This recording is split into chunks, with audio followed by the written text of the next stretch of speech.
We all come to pray, but we're back for warriors, keeping the whispers away. In suits and in skirts, we're the rebels you say, talking about life and dreaming of a different day. On the back row we stay, in the back we don't sway, just let the sermon flow. We're on the back row. It is time for another episode of The Cultural Hall. It is an Articles of News episode. I'm joined by the news wizard himself, old Three Chains Verlin. This is getting out of control. It's one very big chain and two small Sure. chains. Are they your wives? Why do you have those chains? Well, let's just say that I listened to the last Articles of News episode, as did she, and she said she immediately went to Amazon and ordered me 3 chains. Well, good. So, All right. All yeah. right. I You am know not that- a chain guy. This makes me so uncomfortable to be wearing chains. What with that many chains, and people need to go find, follow, and do all those things. Subscribe on the YouTube channel. You need to unbutton the old top button if you're going to have that many Well, chains. the top was unbuttoned. I'll go second button. No, you got to unbuttoned. do all buttons undone when Then you have I'm showing chains. my religion, but that's okay. Well, I always like to say bearing the testimony, and then when I see it, I go, amen. Nice. That's great. I love that your wife ordered you chains. Sweetheart, you can wear 3 chains. That's Done. right. And you know that someone is going to do 4 chains, and this is going to get very much Out of control. The question is, who is going to be the 4-chain person? I don't know. But I know that you'll be if there's a 4 I think chain, the prophet. The 5 prophet chain. should be the 4-chain. Oh. Yeah. You know, I got to tell you this. I am 90. Or the Pharaoh. I'm sorry, the Pharaoh. The Pharaoh. I thought you were. I was like, Oh, you're thinking I was talking about President Nelson. Yeah, I was like, that's awesome. I love the idea of Okay, of the sure. prophet wearing 4 gold chains. That'd be nice. Who knows if he does or doesn't? You don't know. Don't put him in a box. Exactly. I am excited. I shouldn't tip my hat. There's going to be a way for you to easily listen to old episodes of the Cultural Hall. Likely that's coming. Don't get me all excited if it's not going to happen. No, I'm pretty sure if you want to be in charge of it, I know it will happen. So I don't need to be in charge of anything else. okay, all right. Well, then forget I'm it. good. Then it's a strong maybe about Okay. it being something that's in existence. So that's exciting. It's a clever That's name for great. it. That much I'll say. So maybe we'll do something like that. Yeah. You, before we hit record, brought up something that I have been thinking quite a bit about. I was working the other day, and as part of entertaining the crowd, we did a "What was your first concert experience?" lunch hour. So from noon to 1, I would randomly ask people that were just trying to enjoy themselves on the plaza. Right. They while didn't want to be skiing. bothered. No, they weren't there to be entertaining or be bothered. I went up to them and I said, "Ma'am or sir, what was your first concert experience? Can you tell me a little bit about it?" And then based on their first concert experience, I would say, Verlin, his first concert experience, and then I would play a song by the first concert experience. And for most people, some pretty cool, like that was your first concert experience kind of thing. Yeah. And cool. for others, we all laughed at what their first concert experience was. So I need to know, you brought it up, what was your first concert experience? So I've already documented this on your Facebook under your question. My first concert experience was as an 8th grader. Okay. And So and 18, what year are we talking? 1978, spring of 78. Okay. So there was a traveling Leonard Skinner tribute band. They had already had their terrible, plane crash experience and all that. Uh-huh. And so this traveling tribute band came to our junior high school and played in the auditorium. What in the okay. I don't know. I wish I knew the name of the band because in my mind, they were fantastic. Okay. It left an impression on me that made me a concert goer for the rest of my life. I remember the energy of the crowd, the energy of the band. They had the speakers turned up to 11. I could feel the music. I could hear the music. When I left the concert, literally my ears felt like cotton was stuffed in them. They were ringing. It was awesome. They ended the concert, of course, with Freebird. Of course. And I walked out with one of my best friends. My dad was picking us up because, of course, we were only 14 years old or Sure. 13 and didn't have driver's licenses. And we yelled at each other the whole way home because we couldn't hear each other. And my dad was so upset that we wouldn't stop talking so loudly. Ah, what city But was this in? this was in Fremont, California, San Okay. Francisco Bay Area. Okay. I want to see if I can find the name of it because Oh man, that would be awesome. I'm the sure that junior they high was Centerville Junior High School, and I'm sure there may even be people listening that may remember that would have if known about that. that any of Centerville my friends. June. There weren't that many members in the junior high, but some of those members may be listening. Okay. Nothing. Nope. Not anything at a quick search. Shoot. Yeah. So I haven't looked that hard for it, but they changed my life so far as concerts, and now I've been to well over 100 concerts, probably Hmm. closer to 150. Who knows? I've been everything from Air Supply to Judas Priest. I've done, Oh, all the normals, the Journeys, the Eagles, the sure. Styxes, the, whatever, Genesis, Boston, the like. I've done a million concerts that are country music because my wife loves country. The only way I can tolerate country is live. Hmm. I can't listen to recorded country, but live it's really pretty phenomenal. Live and with a beautiful woman on your arm. Well, that helps too. Yeah. Yeah, Yeah. yeah. And she's Babe, will always you take me? dancing, Of whether I'm course. dancing or not, she's Yeah. dancing. So Yeah. I already like her more than I like you. No offense, of course.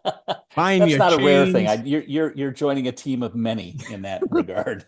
That is how everyone is with my wife. Really, literally, everyone will be Your like, wife is lovely. I just yeah, haven't spent that much time with her. yeah. They just love her so much more. And people will be like, is she around? She's coming, right? She'll be at this thing. Uh, Yeah, Fremont, 1978, junior yeah. high school. Okay, okay. I like it. So, I have not shared this on mine. I will share it here. I don't know if I've ever shared this on the Cultural Hall before. Probably not. I don't know why I would have brought it up. Hmm. But in 1987, Okay. was 7 years old. Dad came home from work. He said, boys, because there was my oldest sister, four boys. And Uh-huh. when he said boys in this context, it was me and my older brother. So he would Hmm. have been 10. I was 7. He said, boys, I got tickets at work to this concert. Do you want to go? And we're like, a concert? Yeah, of course we do. You bet. Yeah, concert. Right? Because, we're kids. Yeah. Concerts are concerts are concerts. So my dad worked in county government. So it Okay. wasn't like he worked at a radio station and got tickets. It wasn't like he worked in a bar and, someone said, hey, here's some really cool tickets. You should take your boys to it. It was a friend of a friend in some sort of, governmental capacity said, here are some tickets, Carrie. That's my dad's name. Yeah. Uh, Take your boys to this concert. So we go. Any idea, care to guess who it was? It was he was supporting a very, very popular album. And I gave you one hint. It's a he. A he and a popular album in 87. I'll, I'll I even, have I'll no even, clue. I'll even sing you a 85, little 86, bit 86. Yeah, sing away. because when love puts you through the fire, when love puts you through the test, nothing heals a broken heart like time, love, and tenderness. It was Michael Bolton. So Oh, wow. we were very close to the stage, and we went and saw Michael Bolton Hey, in good for you. 1987. Good for It was you. fun. It was great. He's very Yeah, talented, right? You don't tour on a very popular album, that's but great.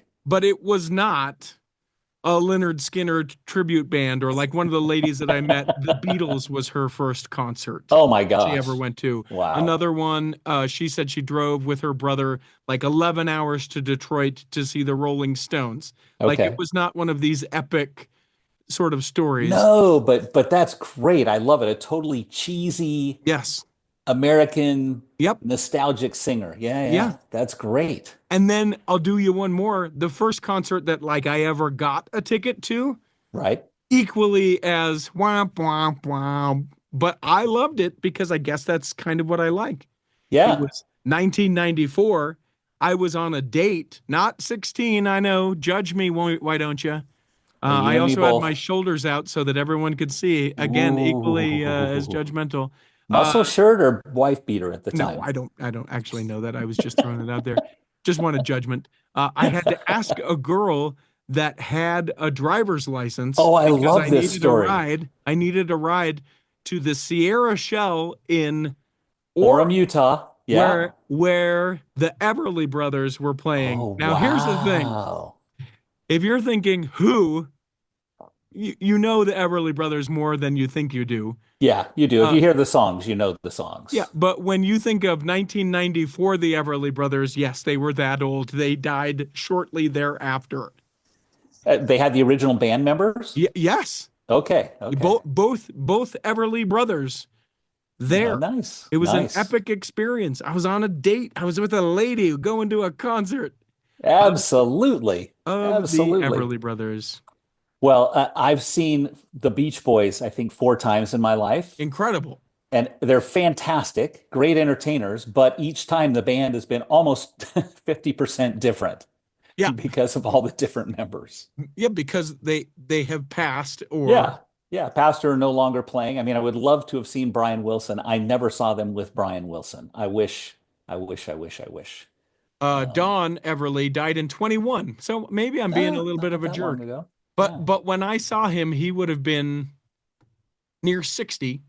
Oh my gosh, that's ancient. And okay, right. And then his brother Phil would have been 57 or so. Okay. Yeah, Listen, they were we were one foot in the grave, man. we were the youngest by easily 30 years at this concert. And that's what I remember. So maybe I That's nice. projected age quite a bit, but we That's were nice. by far the youngest there. Uh, That's I would great. I would be curious to know people's experiences. It has nothing to do with the church necessarily. Although, if your first concert was like Afterglow or Peter Brian Holt Yeah, or what was the voicemail or any of those, I would love to hear about that. You can do contact at theculturalhall.com. Would that love would to be hear. cool. Almost every concert I went to actually was related to the church because I always went with friends or dates that were members. It was Okay. the only place that I ever got high. I was never smoking, Sure. but man, everyone around me was. I went to lots of concerts where I'm sure I left a little lighter on my feet. Yeah. Yeah, no, I never did, Dad. I swear. Everyone else did, but not me. I Everyone didn't, else I around me. inhaled. I Yeah. was not smoking. Yeah. What was I, your best concert you've ever been to? wow, now we're getting into it. I mean, the very best. So, okay, I'll very quickly because people are like, "Are we talking News of the Church of Jesus Christ We of Latter-day will. Saints?" This one is at least church adjacent. No, okay. Because this lead singer, he used to be a member of the church, has left the church, Mm, and it was Brendan Urie of Panic at the Disco. what a great And band. I just saw this. This was 2 or 3 years ago. I said to my wife, "Hey, they're coming through town. I would like to go." It was on a night I didn't have an event, Hmm. so it was going to work. It was like a Wednesday or something ridiculous, and so I was like, "Let's go." And she's like, "Yeah, I love you." And I was like, "And or but? What is the next part of this?" And she says, "When you watch that band, because we had seen them before, Mm. when we watch that band, you are embarrassing." And and I at first for about a half a second was a little offended, Mm. and then recognizing that I am in fact embarrassing when I watch that band. If anyone knows, it is mostly like 14 to 20-year-old girls who like Panic at the Disco. At least the majority, right? There are lots of people who like 'em. But Yeah, yeah.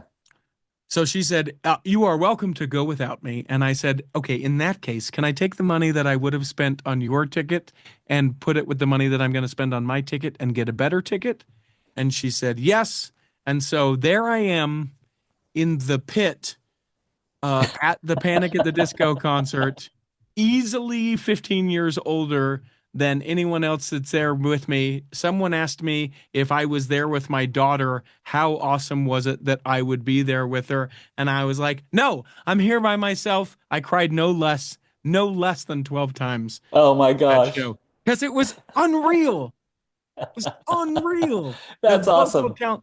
And then announced that he was no longer going to be touring after that. So I got to see him while I still could. Oh man, I now man. need to know your best concert. My very best. It gives me goosebumps when I think about it.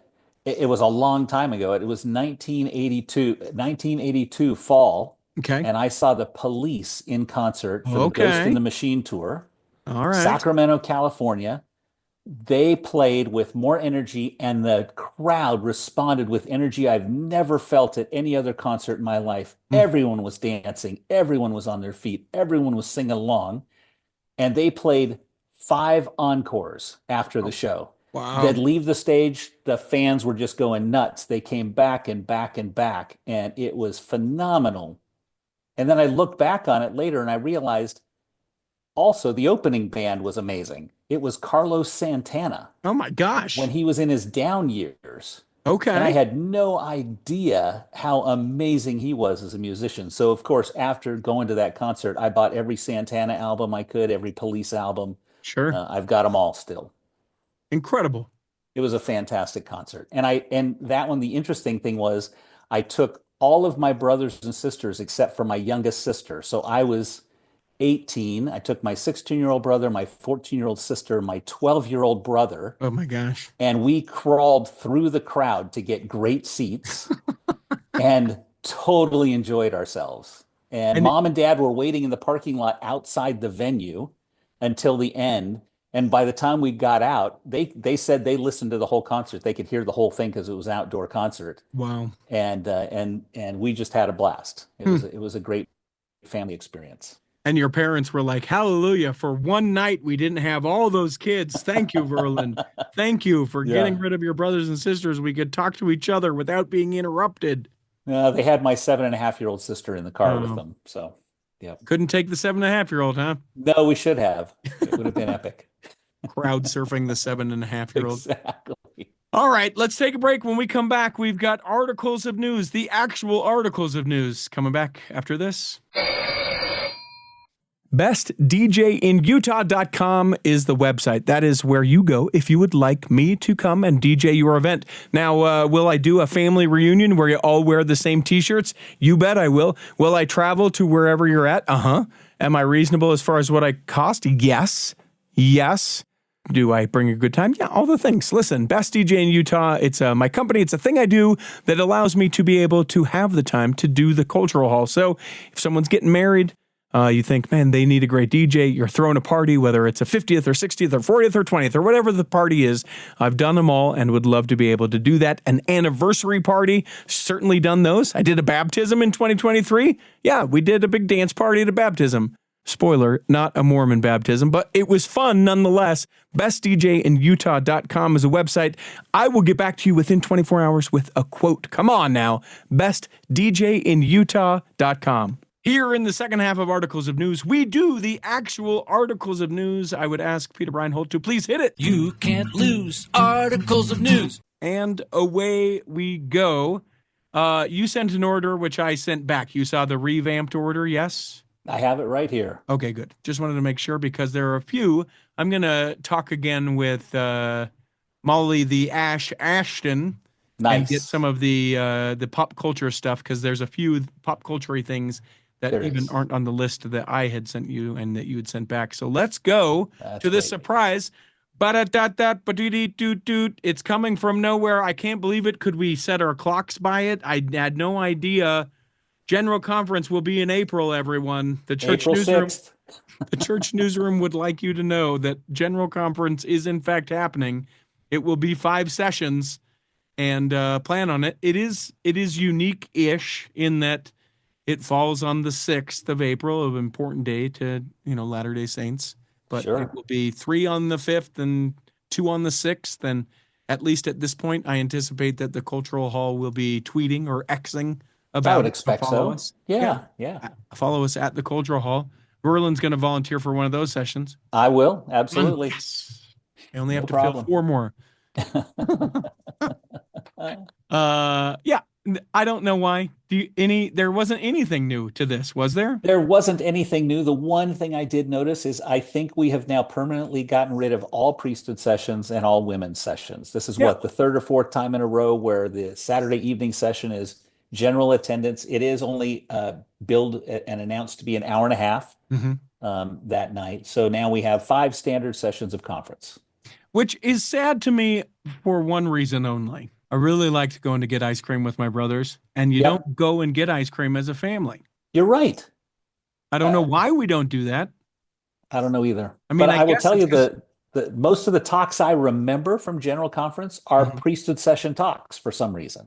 yeah, yeah. So now it's gone. But Yeah, we got to change the tradition because, like, going to the church, maybe that's what we do. We all still go to the church for the evening session.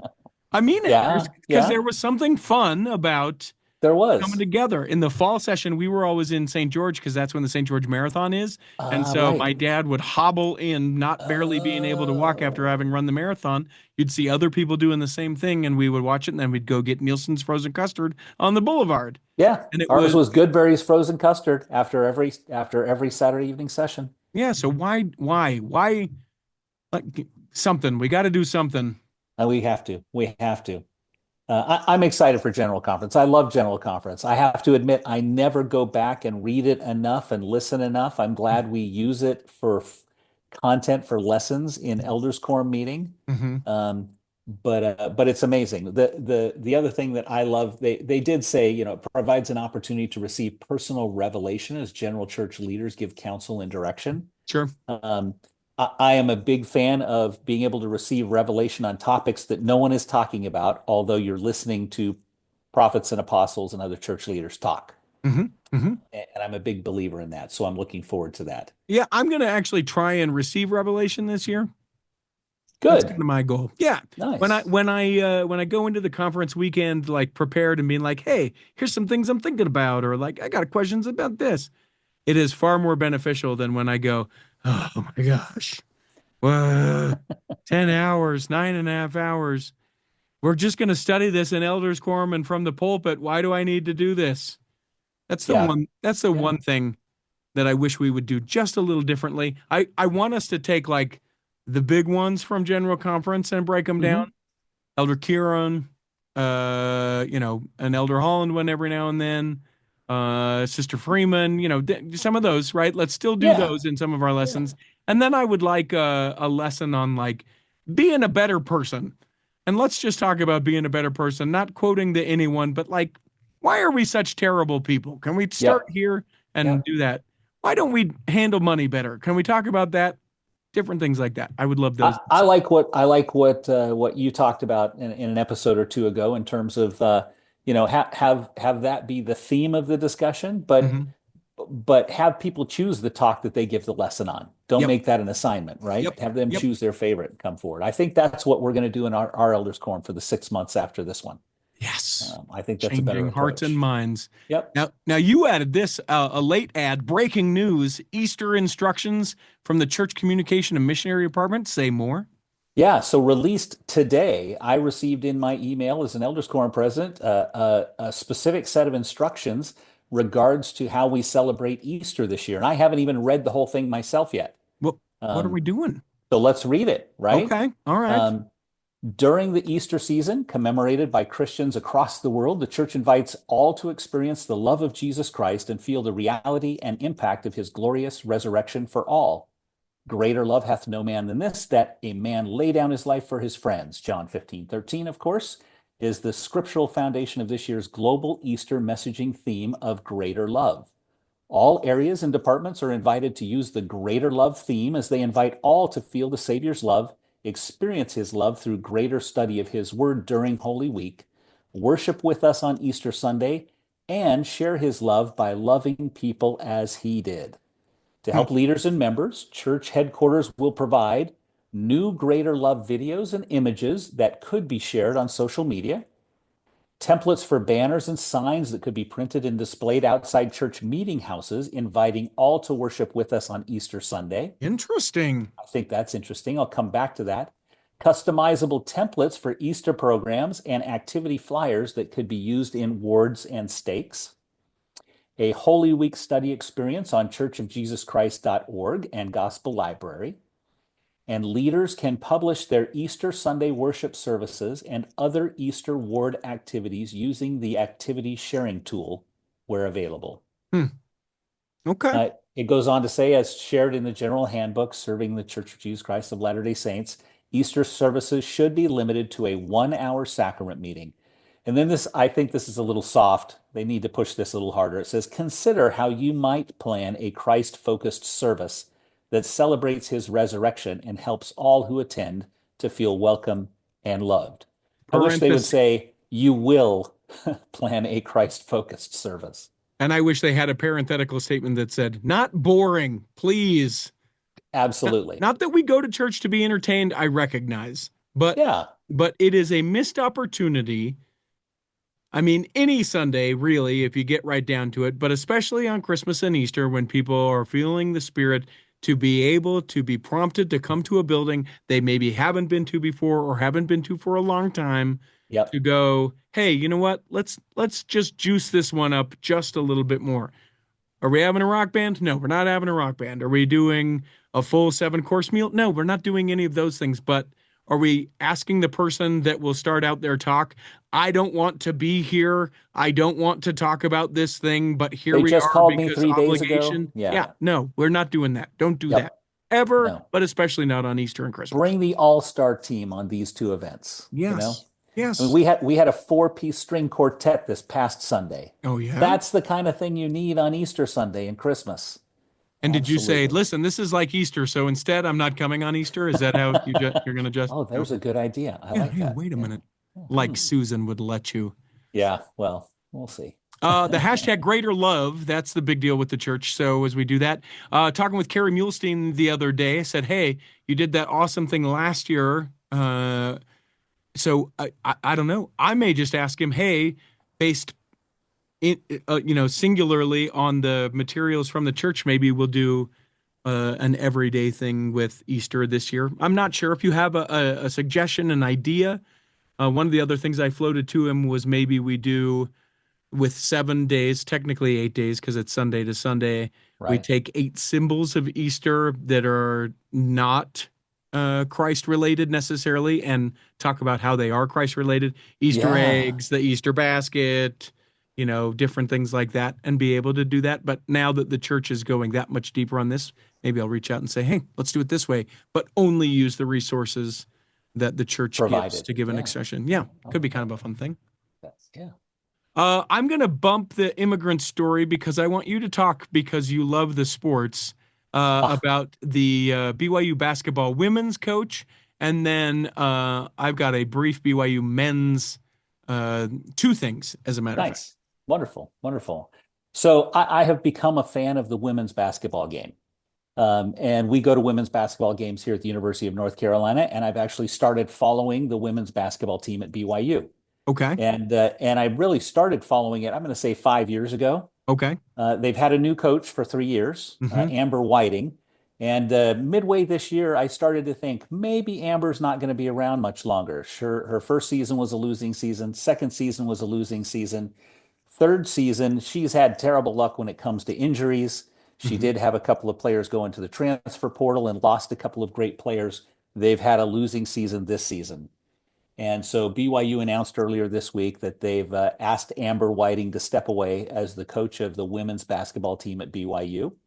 And they're on the hunt for a new coach. Now, what's interesting... Oh, go ahead. Yeah. I was just going to say, big article, though, is the thrust of, like, what a difficult position this is to fill, because I think ideally you want a woman coach for the women's team, but not always. There are, and you will know this, are there any women that coach a men's NCAA team? I know that there are men who coach... not in Division I basketball. No. Okay. I know that there are men who coach women in Division I. There are. So that does open that gate open a little bit, but I think that ideally you probably, for various reasons that one could understand, would want a woman head coach. But we don't have anyone that we point to and go, Oh, you know, it obviously needs to be. Yeah, I mean, two challenges. One, it needs to be a woman. Number two, the church says it's not a requirement. This college says it's not a requirement, but 99% of the coaches at BYU are active members of the Church of Jesus Christ of Latter-day Saints. Sure. And so that's limiting as well in terms of finding someone who's high profile enough, has the right experience, and is able to come forward and take a coaching position like this at BYU. You're right. The last coach was Jeff Judkins, and he had coached there for more than 20 years, had a tremendous record, went to the NCAA tournament many times, and had a great reputation across all the coaches in the women's game and the men's game. So they have a hard time filling his shoes to begin with. So we'll see there's several candidates, and I don't know all of these candidates. It seems they have a handful that people are suggesting. One is currently an assistant coach on the women's team today. He was an assistant on the men's team and picked up being an assistant on the women's team a year or two ago, and that's Lee Kumard. People who are BYU fans might remember that name because he played for BYU back in the 90s. I believe he played at about the same time that Jimmer Fredette played. Well, that wasn't the 90s then. I guess it was the 2000s, right? Yeah. Yeah. Come on. Yeah. That I'm made me sorry. feel real old real quick. I was Well, like, I'm getting old, so I'm forgetting which decade which player played in, right? Danny Ainge, when was that? yeah, but he played with anyway. Jimmer Yeah, and yeah, Andy Toulson. exactly. Yeah, and Andy Andy Toulson. Toulson. Yep. Uh, One of those Haas players played with at that time too. I just Sure. can't remember which one. Uh, But I mean, the candidates seem to come from lots of different places. We'll see what they do and how they do it. My big question is, with all of the money they're spending on men's basketball, what are their real plans for women's basketball? Are they going to make that kind of commitment for women's basketball or not? And that'll be an interesting thing to follow. they'll make more than they are now. This is me projecting. They'll make a bigger deal of it than they are currently, recognizing that they need to probably get, a little oomph behind it, Yeah. especially with all of the attention, because you can't. It's out of balance if you have the absolute terrible women's basketball team and Dynamo men's basketball team. They can't Yeah. do that, or they Yeah. can. I would suppose that they won't do that, so they'll have to inject some money into that program, at least a little. But under who's coaching? The UVU Yeah. coach is a former BYU player who's coached at Utah State and Southern Utah University and Snow. That would be my money as to where they'll try and go. Morgan so. Bailey, I think, is her name. One of the best, maybe, BYU women's players. Went to the Sweet 16 back in the day. So Yeah, if she's got the qualifications, that great. What I've always believed is that for a Division I coach, you have to have coached somewhere else Division I before you come to BYU, or you'll just be overwhelmed, I think. yeah. So Well, I and that think- was I the think problem with Morgan's a Amber good one. Whiting. She had only done high school and was like, "Here, come to college." What? Yeah, she was a fantastic high school coach. She's a wonderful person, from what I understand and know, and everyone wishes her well. But it was time to make a change. Yeah. Yep. Yeah. All right. So now my men's basketball stuff. Please. One is not basketball at all, but you'll find a link for it. Kalani Sitake was the devotional today at BYU as we record.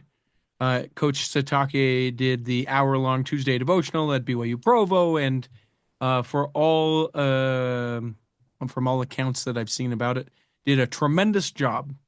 And it's worth checking out to get to know the coach of the football team, Kalani Sitake. You can find the link to it. You can find it in the podcast show notes. You can find it at BYU's website. They are promoting the heck out of it because it is someone that people can go, I know who that person is. And if you're a fan, you want to know about more of him than just if you're a member of the church. So that. And then the second thing, in the regular season, BYU finished 17th in the AP poll, which is a big deal. That's amazing. We won't be seated as such because we don't want to play on Sunday, so they'll seat us like we were 65th in the season. But Yep. those to be coming out. That comes out when? Do you know I believe it comes out next week from. Doesn't it come out a week from Monday? I think. Okay, I don't know. I have no idea. It seems like March Madness would happen more in March. Well, all of the conference tournaments are happening this week and next week across all the conferences. Most of the Power Four conferences are next week. The non-Power Four conferences, many of them were this week, and so we should know who won conferences, and they'll announce the seedings shortly thereafter. They will announce it Sunday the 16th Ah, at 6 p.m. nice. Eastern. Okay, and I'm sure ESPN will make a huge deal out of it, Of and it'll be course. a three-hour program, Yep. and And yep. BYU will be an 11 seed. I hope not. I'm hoping they're seven. Okay. Okay. I think they deserve a five or six, but I think they'll be bumped down to seven because of the Sure. Sunday play. Yep. Yep. Yep. Yep. We'll see. All right. So that's my sports. Yay. I contributed sports stuff. You want to pick back up? Let's do a bunch of those quick short stories. Why don't you take the odds and I'll take the evens on that? Okay, okay. So the church, we talked about it a couple of weeks ago. This tithing case, the Huntsman case that went to the Court of Appeals, the five judge panel, and all five judges unanimously voted to throw it out, and they made a statement that it's impossible for people to claim that they didn't know how City Creek was going to be funded, I think was the statement that they made. Mhm. The church came out with a statement themselves, and I'm trying to scroll through and find it now as I'm scrolling. Here it is. So the church put out their statement, and it says how. Well, this is the court. Their court statement says how the Church of Jesus Christ or any faith administers its tithes and offerings is an important part of the freedoms afforded to religions as part of their sacred responsibilities. And then the church republished an interview with Elder Bednar where he talks about how tithing is collected and how it's spent. Um, and then in the statement, the church said, in careful use of tithing funds, prophets act knowing they are ultimately accountable to the highest judge, the Lord Jesus Christ, for how these sacred donations are used. That stewardship weighs most heavily. Yeah, which yes, of course, but I do like there's a little bit about that to me, and I think that it was ruled the way that it should be, and I would invite people to listen to the episode that I did with why can't I remember Sam Brunson. Sam Brunson, yeah. 895, I think, is the episode. Leave a link for it in the show notes where we talk about maybe what laws should be or what we feel like it would be different or what, all that kind of stuff.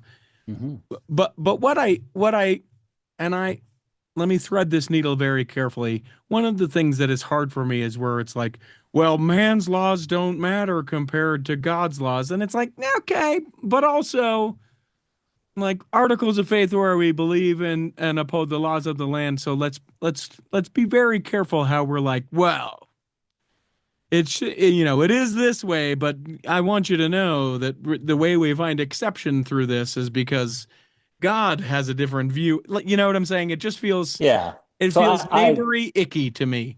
it does when someone uses that way. I choose if someone says that's the reason that we're acting the way we're acting, Hmm. I throw that out.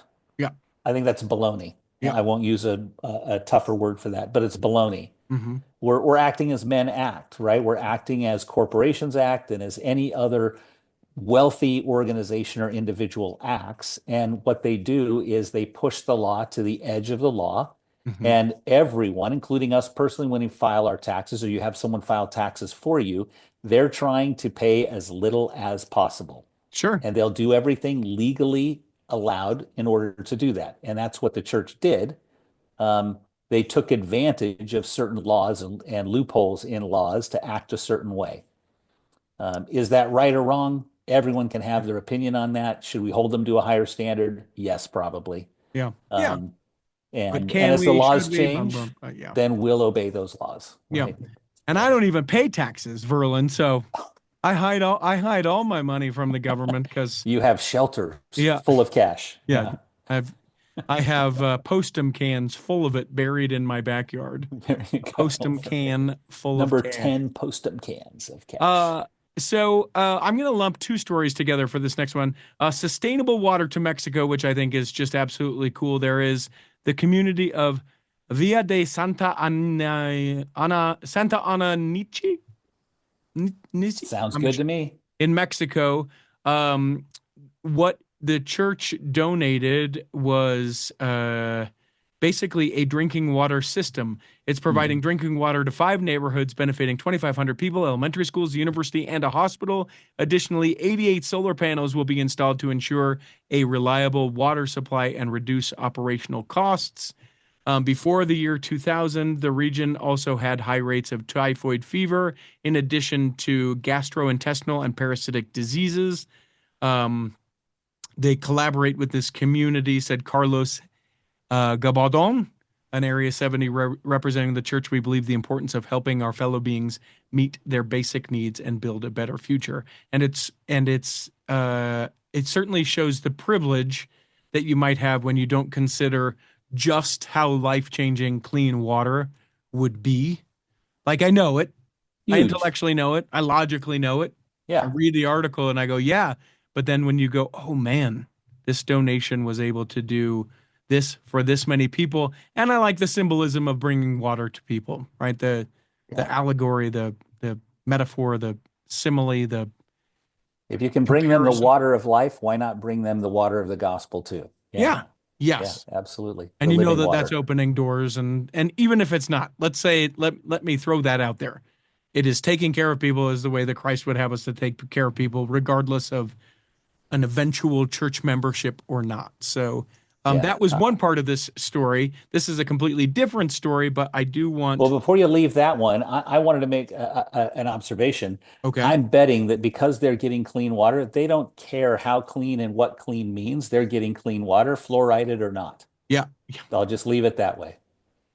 Because we're from Utah. Hooray Not for me. Utah, where the mountains and valleys beckon to us. We're glad to see it. Anyway. Okay, and then so then kind of adjacent to that, and adjacent to all these stories really, is the Light the World campaign 2024 Mm. report. From November through December 2024, the bright red Light the World giving machines illuminated 107 cities across 13 countries on 5 continents, Mhm. inspiring over 850,000 visitors to donate more than 490,000 items. Why couldn't they Now, get to a million? They should have been able to get to a million we'll get there visitors. next year. Listen, it's Yeah. since the first giving machine was switched on, nearly $50 million has been donated by children's, teens, and adults across the globe. 2024 highlights. Here we go. 2 million meals to feed the hungry. 500,000 will be vaccinated against polio and measles. Get me started there. 125,000 refugees will receive emergency food boxes. And just so no one misinterprets me, I'm grateful that we're able to give immunizations to people, Wonderful. not Absolutely. anything else. Yeah. 106,000 chickens, goats, and beehives. 48,000 children and adults will receive essentials like a warm jacket, shoes, and socks. 43,000 children and adults will further their education and job skills with books, school supplies, financial assistance, scholarships, tutoring, and more. 14,000 hygiene kits. 10,200 individuals and families will receive groceries and produce for up to a month. And some 450 nonprofits participated this year. Absolutely incredible. Couldn't be more proud of what the church has done. And you know what we did? We took something that had probably gotten a little bit stagnant, or Yeah. we didn't want to do for whatever reason, and we made a game out of it. We made it fun, and now it is a It's a thing thing. It's a that thing members now. of the church and others are like, yes, of course. I want to buy a goat for people. I'd love to Yeah. buy a goat. Let's do it. Yeah. I love it. I'm wondering, and I'm not the originator of this idea. I'm wondering why the church, or if the church has thought about doing it for other very important holidays like Easter. Yeah, interesting. Interesting. I don't know. I'd be for it. You don't want to sort of dilute it, I Yeah. guess. Yeah. Would you? But is there something like it? That I'm a horrible person. I'm not going to tell you what I I mean, was we're just donating thinking about. chickens and eggs, and why not rabbits? Sure, And sure. and do it. I'm trying to think, is there a third holiday so you do it 3 times a year and keep these machines going rather than sitting in a warehouse somewhere? Yeah, interesting. To me, I think it's we do something else for Easter, and I think the church is still continuing to try and find its niche. But you leave these for like, hey, you're out, you're shopping, you're spending money, you got the thing. Yeah. This is on the brain because we don't. No, that's a good I don't know point. that everyone equates Easter with spending a bunch of money and considering True. other people, right? It's more of the time you're reflecting on your personal relationship with Jesus. So, Sure. Sure. Although I've spent way too much money on Easter baskets in my life. oh, and the Easter Reese's and the Easter Cadbury I eggs, love those, but the we got little in the ones. habit back in the day, we got in the habit of each child got either, you know how old I am, VHS tape or a DVD of their favorite movie from that previous year. Okay. So, yeah. Yeah, my parents would just hide the baskets, and depending on how much they wanted to annoy the children was how hard they would hide them. And so I was always the most impossible one to find. You needed the challenge. Yeah, well, and Yeah. I think that they got a sick pleasure out of it, if we're being honest. I think that they genuinely, I know parents shouldn't be that way. I know I'm probably Why projecting a little not? bit, but I do think that they were like, that little turd, I'll We're show human. him. I know he Parents are wants that human. candy. He will be relentless because we weren't allowed to ask them for help. We had to find it on our own. Yep. Yep. Yep. Okay, so take me then to your Let's next go. Yeah, story. let's go to Kentucky and West Virginia. Obviously, we had huge floods in North Carolina, and we had the tragic fires in California. But just this past month, there was another huge flooding event because of rains and snow in Kentucky and West Virginia. And the church jumped in, and as always, in this case, donated 235,000 pounds of food and supplies Jeez. to go to various organizations on the ground. Really amazing. The floods damaged homes, closed roads, killed more than 20 people in these floods. But we stepped in and, as always, had pallets of hygiene kits, cleaning supplies, food and water, all delivered by February 21st, and had them at different locations in different nonprofit and other religious organizations' hands to help them distribute these to people that were in need and needed them. And you mentioned it, but the organization and the quick mobilization is a thing that I am forever grateful Yep. with the church. The church, I Yeah, just think it's just incredible. it is. It is. Uh, okay, so then I'm talking wheelchairs. These are all just kind of quick one-off Yeah. stories. The church will put these out, but the church donated wheelchairs and mobility devices to people in need across Europe, partnering with humanitarian organizations. In the year 2024, distributed 1,500 wheelchairs. This effort was part of a larger global initiative that has provided 750,000 wheelchairs since That number 2001. blew me away. Yeah, that's not just the Church of Jesus Christ of Latter-day Saints. Yeah. But that is a tremendous humanitarian effort, and the church said we would like to do our part as well. And the thing that I love about this, and I know that we did not used to do this because we used to be like, we need to do it, and the credit should be towards the church, and we don't have an organization that does it, so we can't step in and do that. But by partnering and collaborating with organizations and saying, here, organization that is working for wheelchairs in Europe, here is our donation, and you'll make sure that the people are vetted and you'll make sure that they're going to the right thing. And we do that in all the things in the southern United States, and the nutrition, and the women's needs and stuff like that, being able to go, organization, you've got this, we've got heft, we've got people, we've got money, put this to the Yeah. use that Yeah. will be best for this. I love it. Well, I have a friend who I believe is now listening to the episodes. I'll do a shout out to Mr. Peter Peets. Hmm. But Peter and I like to talk about some of the challenges and some of the won't call them issues, but some of the difficult things that we talk about and need to deal with in the church. And we were chatting today, and he said, "But the church mobilizes better than any organization I've ever seen before." Yes. And he's right. We mobilize, and when we decide to do something, we do it right, and that's fantastic. One of the things that reminded me of Charles Barkley, basketball player, not Mormon, but he used to say of Karl Malone, also not Mormon, though all my growing up years I thought that he was because he lived in Utah. I I wanted was him to like, be. I wonder what ward he's in, and John Stockton as well. I really did. I just was like, everyone's Mormon, so he must go. One time, Charles Barkley about Karl Malone, he said, the one thing about Karl Malone is when he says he's going to do something, he either does it or he doesn't do it. And that's one of my favorite quotes about anyone. Dr. Charles, one of my Yeah. favorites. And then, okay, so let's see. We talked about the basketball We coach. did. I want to go back to Elder Uchtdorf is our immigrant story. I like this. Let me ask you this. The article, the way that I read it, is like, um, the church is talking quite a bit, or I'm sorry, the nation is talking quite a bit about immigrants, and for the Mhm. church to come out with or to share, to mass distribute the Elder Uchtdorf is an immigrant. Is that, hey, y'all, check yourself before you wreck yourself on behalf of the church? Is it subtle? Is it coincidence? Is it, tell me what your I don't feeling on believe that there's is. any coincidence here. I Okay. think immigration is a huge topic. The church came out with a statement on immigration just a month and a half ago. I think it's absolutely planned that they came out this week, particularly as certain actions are taking place under the guise of enforcing immigration laws, Hmm. to remind us that immigration for us as members of the church just isn't in the 1800s Hmm. as members of the church. Immigration happens today. And you did an interview with JT Tavanari, who is a Hmm. great example of an immigrant who came to the US, who joined the church, who's become a citizen now, who is absolutely proud and patriotic of everything here.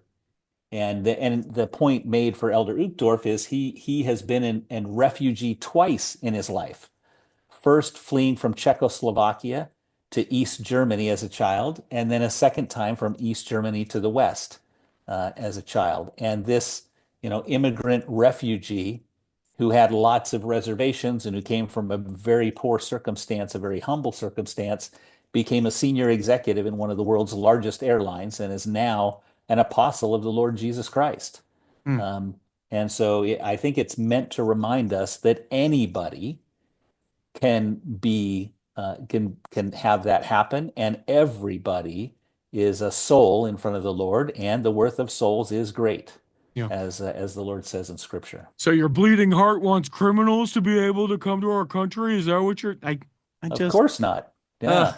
I just, No, my bleeding heart wants as many good, responsible, contributing taxpayers as we can possibly get because someone's going to have to fund my Social Security yep. down the road and yours too. Bless your heart for thinking that there's going to be any. I'm preparing that there won't be any. Genuinely. I I I have wrote a no paper. expectation of it. I wrote a paper for my freshman American Studies course at BYU in 1982. It had to be October. I wrote a paper that said there would be no Social Security left for me. Mm. So I'm not expecting it, and I've acted as such. One of the thing that surprised me about this article about Elder Uchtdorf that I did not know is in 2015 when the church enlisted the women of all ages to join its "I Was a Stranger" campaign and help with refugees. You remember this huge Yes. refugee response. The person in charge of that, from the church's perspective, was Elder Kieran. Yeah, and this was obviously long before he was called as an apostle. Yes, but gosh darn it, if I don't like Elder Kieran and Elder Uchtdorf so much. They're fantastic. I I mean, I I like them loved it. all. I like them all, but if I had picked favorites, Yeah. Well, yeah, there's several that I love and there's several that I respect. I'll leave it at that. there it is. There it is. And what I also love here is the church in this article points out specifically in response to Russia's 2022 invasion of Ukraine, Hmm. the church again jumped in to help, providing nearly $17 million in aid, including tons of food to help those fleeing the conflict. 2 months after the war began, Elder Uchtdorf met with Ukrainian refugees in Poland, urging them to keep their hopes centered on the Savior. To quote him, he will make things right in the end as he always does, the apostle said. Maybe not in our own time schedule, but certainly in his time schedule. Yeah.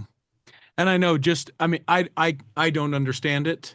Or I should say, I understand it, but I don't feel it as people that are in this country that are immigrants, um, that are refugees, that are from another place. But I can tell you that the Sunday after our new president was inaugurated, Mm-hmm. the stake president of my stake, which we have a Spanish branch in, or a Spanish ward in, you could see that he was exhausted. And I pulled him aside and I said, I call him by his first name because I have a hard time with leadership, whatever.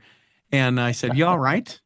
And he's like, "Yeah, it's just been a hard week." And I said, "I have to assume the reason why it's been a hard Mm. week is because of everything that's going on. And he said, yeah, it's people scared to death, Yeah. scared to death. They don't want to come to church. They don't Yeah. want to be found in a group setting of any kind, And I even if said, they're legal. yeah, exactly. I made the Yeah. distinction. And to be clear, not because they aren't here legally, because they can, sort of be rounded up with other people and be like, no, prove it. Gone, Yeah. Yeah. or at very least disrupted. So, Yep. all right. So we've got not much time left.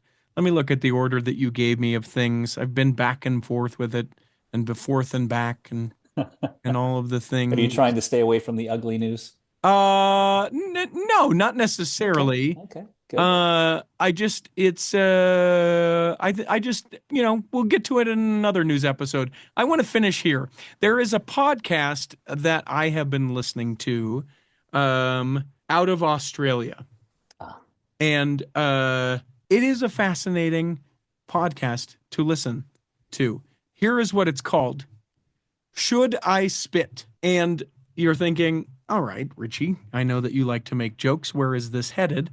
It is a podcast about DNA and about when you should you do be one of these tested? Should you ancestry do? tests, Hmm.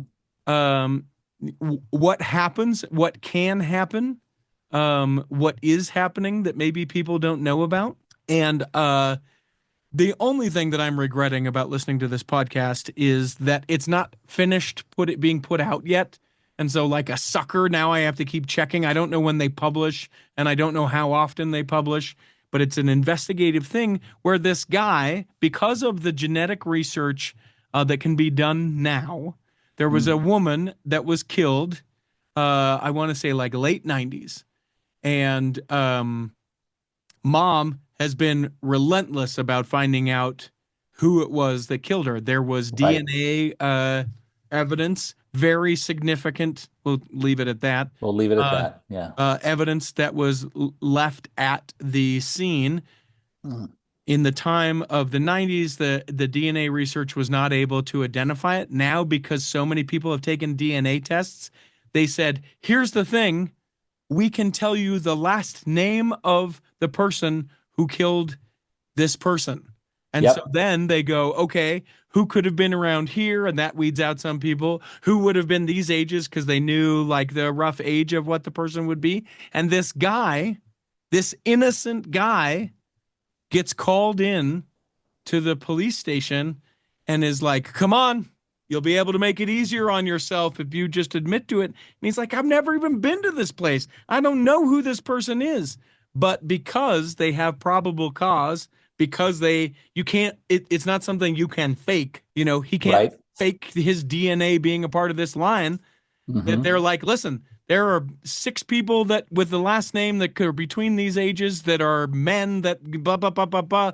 You are probable cause enough for us to be able to visit with you. And I don't know if he ends up in jail at this point because it's circumstantial enough. So the whole thing is around, first of all, that it happens. Second of all, the fact that like 95% of European descendant Americans can be linked. If there is DNA, they could link it to the surname of the person Absolutely.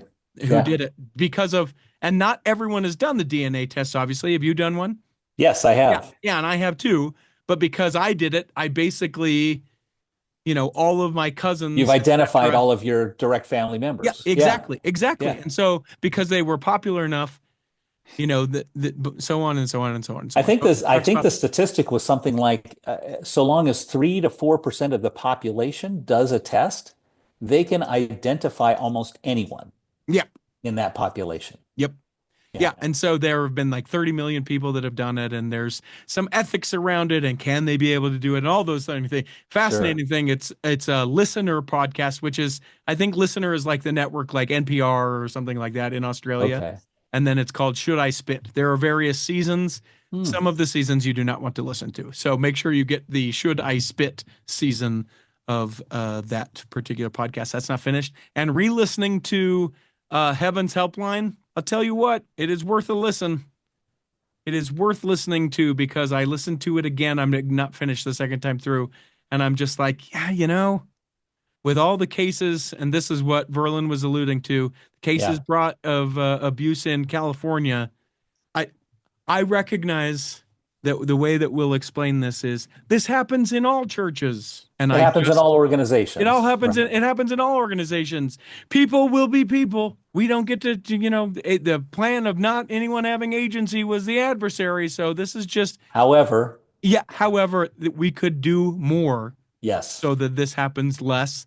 And the infuriating, yeah, it's very well done. I don't think that it is, people like to label things sort of anti. I think that it is honest. And so there are things that you go, oh, yeah, no, the church does do that. That must be anti. I have weird feelings about that, is not the same thing. that's right. Yeah. The church has turned the corner, I believe, that honesty comes first. Yeah. And I say that because of things like the Joseph Smith papers, like Hmm. Saints, like the essays. Right. I'm not saying we've completely turned the corner. We're not on the highway completely, but we're making that turn. Right. And I hope in this kind of case we make that turn sooner rather than later in Yeah. terms of truthful reporting, full disclosure, full cooperation with all authorities in terms of these kind of heinous crimes. Yep. The most fascinating thing about that, just in wrapping it up, there'll be a link for it in the show notes, is the guy, the reporter, the investigative reporter, he wasn't going to look into this. He was looking at the financial wealth of the church because he's in New Right. Zealand and the new temple that's being built there. And he's like, whoa, these Where's all this huge money things, coming all from? this. Yeah. Yeah. It also, and this is not the time or place for it, but I'll cue it up because I'm going to go down this rabbit hole. The church that is the Salt Lake City based church almost ended up in New Zealand as its headquarters. And so I'm going to chase that down because that was an offhand statement that I went, is that true? So I want to find out. I want to find out more. Well, I know it was one of the that. first places we sent missionaries, Yes. right? And that Mhm. there was a huge response to it, much like South America was in the 80s and 90s, Sure. right? What this podcast sort of postulates is that it's when the church was having such difficulty with the government, so your mid to late 1800s. Mm-hmm. There were some elders, some fairly high elders, who were like, "Listen, we don't get the garbage we're getting in New Zealand. Yeah, they're We don't letting get us it be there. us Let's in New come. Let's come Zealand. there." Yeah. Yeah, and Interesting. Wouldn't that have been something different? yeah, completely different. And there's a place. What's that name of that movie where? Why can't I think about what this is? It's where the community and like all the wives are perfect. Stepford. Oh, Stepford Wives. Yeah, Yeah. Stepford Wives. There is a community in New Zealand called Templeview where it is like there's 1,200 homes or something like this. Again, this is something I need to find more about. Yeah. But it's like 95% Mormon people. I thought that was Provo. Yeah, well, that too, right? But this is like you go here for this and the temple and the school that used to be and all this stuff. Yeah. I need to know more about New Zealand. So if you are a New Zealand scholar as far as the church goes, contact at theculturalhall.com. Reach out. Love to talk more about that.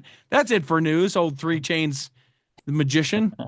The last Anyway, time I'm ever wearing chains like this, that is for sure. no, Maybe Halloween. you'll wear 5 chains if someone wears 4. I know you. That may be true. At least you know Susan. Yeah, yeah. You get in there and you represent this family. You That's represent this right. family with your chains. That's right. Verlin, hope that this episode has nourished and strengthened your body.